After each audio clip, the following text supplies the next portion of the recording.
Meus queridos amigos e amigas, tudo bem com vocês? Uma ótima tarde para quem estiver ao vivo, bom dia, boa noite, boa madrugada para quem irá assistir posteriormente. Já quero agradecer aqui a tua audiência e me apresentar. Meu nome é Gleibe Preti, eu sou advogado, sou professor de Direito e Processo do Trabalho aqui do curso NEAF e eu tenho um assunto com você que é um assunto extremamente delicado, porque nós lidamos com duas situações.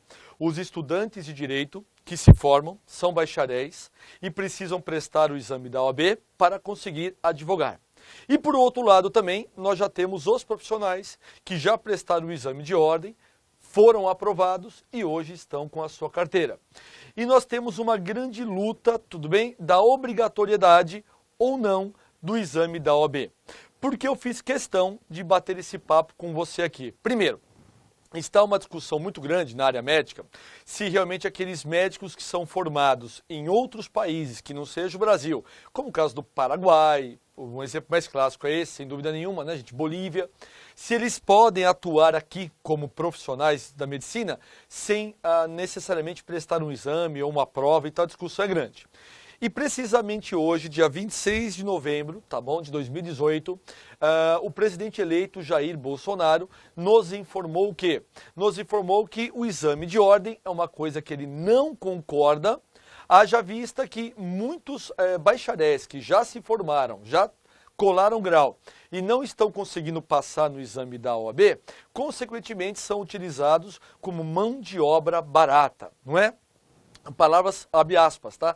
Palavras do presidente eleito, que são office boys de luxo ou são profissionais de luxo. Pois bem, repito, é um tema extremamente delicado, porque nós lidamos de duas situações, aqueles que vão prestar, aqueles que estão prestando e já os aprovados. Então, independentemente, pessoal, da sua opinião, mas a qual eu respeito, eu quero mostrar para vocês aqui várias vertentes do exame de ordem, porque eu sou professor da OAB há quase 20 anos. Então, exatamente, a gente trabalha são 3 editais por ano da OAB. Ou seja, são 3 provas por ano. Então, se colocar aí 3 provas vezes 20 anos, chega quase um montante aqui de 60 exames que eu vivenciei das mais variadas bancas e alunos das mais variadas faculdades, não apenas de São Paulo, capital, estado, mas também Brasil, o que o telepresencial e o online também nos oferece. Vamos lá. Vamos deixar a emoção de lado e vamos tentar entender isso de uma forma necessariamente racional.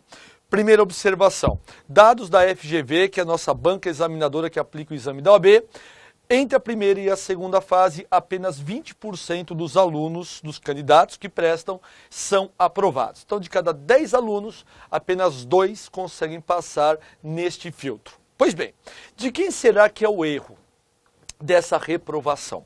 De quem será, obviamente, que é o erro para que ocorra alguma coisa nesse sentido que não deixa a pessoa passar para ter o exame da OAB? É da faculdade? É do aluno? É do sistema? É da FGV? É o nervosismo? Vamos lá. Eu já vi várias situações nessa minha vida prática. Eu já vi alunos que vêm de faculdades boas, tudo bem? Que vêm de um colégio bom, de uma faculdade boa e conseguem se dar bem na prova da OAB. O oposto também é verdadeiro. Já vi alunos bons, de faculdades boas, e que pelo seu nervosismo ele não consegue passar. Do contrário também, gente. Eu já vi alunos em faculdades muito fracas, mas muito fracas mesmo, tá certo? Essa pessoa muitas vezes teve um estudo muito simples, um estudo muitas vezes fraco, porque precisava trabalhar, porque não tinha condições de pagar um colégio aí um valor um pouco mais alto, vai para a faculdade, sabe como é que é, vende o almoço para comprar a janta, e vai, e se forma. E muitas vezes tem uns que já passam no exame da ordem, tem outros que não passam. Então nós estamos diante de um contexto extremamente heterogêneo. É muito complicado você dar uma opinião de algo que necessariamente seja heterogêneo. Seria muito fácil chegar e falar assim, pessoal, todos vocês, assim como eu, vamos gostar da cor azul. Só que tem gente que gosta do azul, tem gente que não gosta do azul, prefere o amarelo, laranja ou algo nesse sentido. Desta feita, meus caros amigos, a gente tem que analisar o sistema como um todo. Então vamos lá. Dos 12 anos para cá, dos últimos 12 anos para cá, houve aqui uma propagação muito grande especialmente nos últimos 2 anos, de faculdades de Direito. Ou seja, essas faculdades de Direito foram praticamente autorizadas, todas que fizeram o pedido junto ao Ministério da Educação e Cultura. Acompanhei algumas, diga-se de passagem. Diante desse fato, foram abertas faculdades em lugares muito simples. Em lugares, por exemplo, de periferia, em que aquelas pessoas estavam há 10, 15, 20 anos sem entrar numa escola. E quando frequentaram a escola ainda, era uma escola com uma qualidade extremamente complicada, que a gente sabe muitas vezes como é uma escola, tirando as exceções, mas de um modo geral a educação pública do Brasil, ela deixa falhas. Isso me dói na alma, eu gostaria de falar que não, mas eu não posso esconder também a verdade, é como uma lâmpada. A lâmpada emite luz para frente, mas atrás dela tem a sombra. É difícil você falar da sombra, mas a gente tem que falar. Ou seja, esses alunos que estão há 20, 25 anos sem estudar, o sonho deles é ser advogado. Então eles vêm fazer essas faculdades de periferia, as quais, gente, e olha que eu passei e passo por faculdades de renome e faculdades mais simples. Pessoas com qualidade financeira muito superior e outras nem tanto. Mas o que eu posso ver, tanto na pessoa que tem dinheiro, como na pessoa que não tem dinheiro, o objetivo de querer se formar. Então eu respeito. É claro que muitas vezes a gente dá aula muito mais pesado na faculdade A e não pode pegar tão pesado na faculdade B. Porque se eu fizer isso, muitas vezes esse aluno, por não ter aquele acompanhamento que ele teve do colégio, do outro fulano que foi top de linha, obviamente ele não vai acompanhar. Então, obviamente, a gente tem que saber dosar. Então, aqui está uma das grandes, vamos dizer assim, gente, uma das grandes qualidades que um professor pode ter da área do direito. Então, por isso que eu respeito todos. Não dá para dar a mesma aula para todos os alunos. Não tem como. Mesmo numa aula EAD como essa daqui que você está vendo. É muito complexo esse tipo de situação. Diante desse contexto, a primeira coisa que nós temos que mudar, pessoal, é o sistema de verificação do ensino.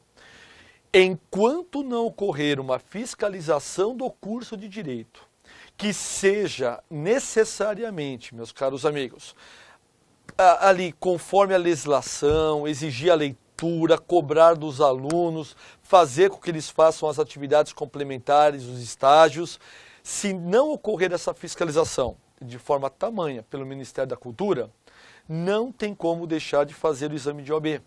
Amados, eu já tive alunos que passaram para a segunda fase da OAB, peça prático profissional, em que o aluno não conseguia fazer um parágrafo escrito.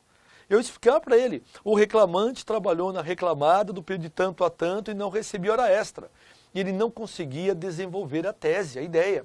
Então vejam vocês que nós temos aqui uma base muito ruim, tá certo? Do estudo desse aluno.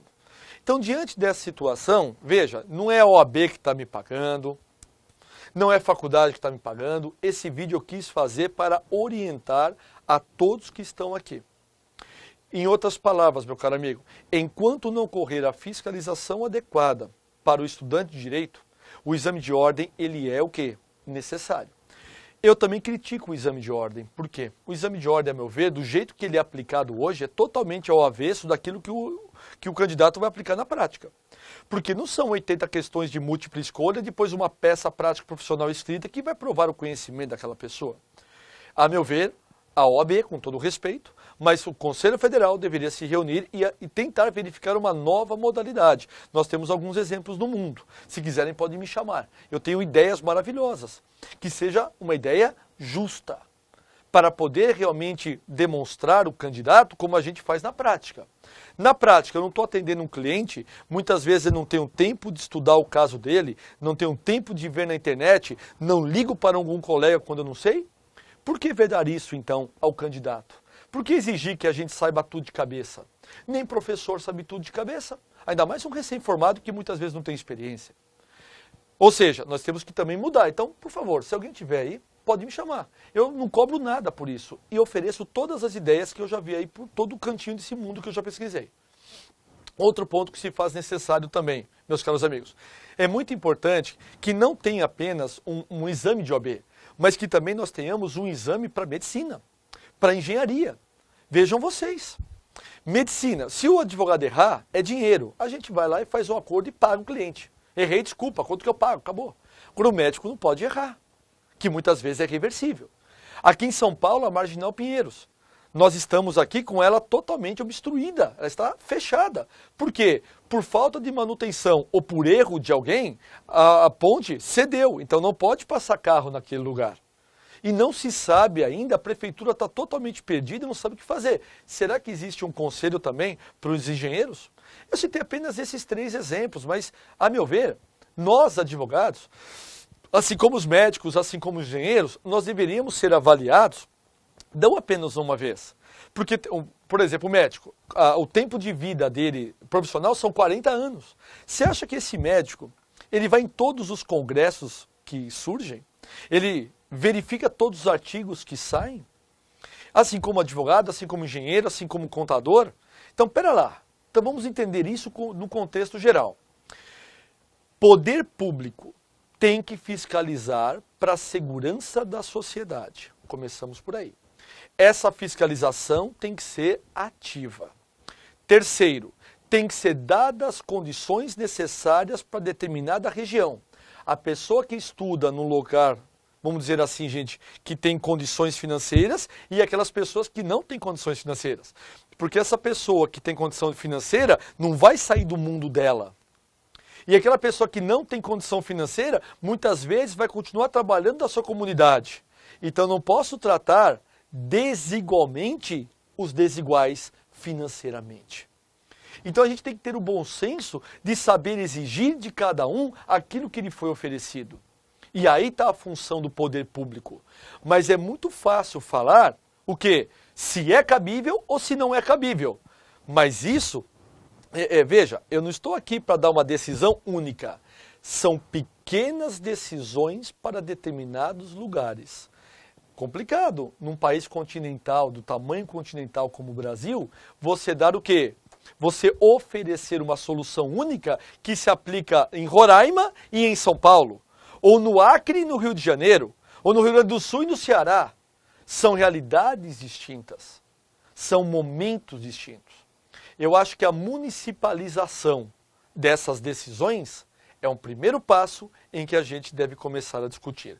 Ou seja, que essa história do exame de ordem, o revalida dos médicos ou qualquer outra situação dos profissionais seja apenas um estupim para que nós possamos discutir justamente algo que é muito superior, que é a capacidade de decisões que nós temos de tomar da realidade daquele lugar. Pensa nisso. Obrigado.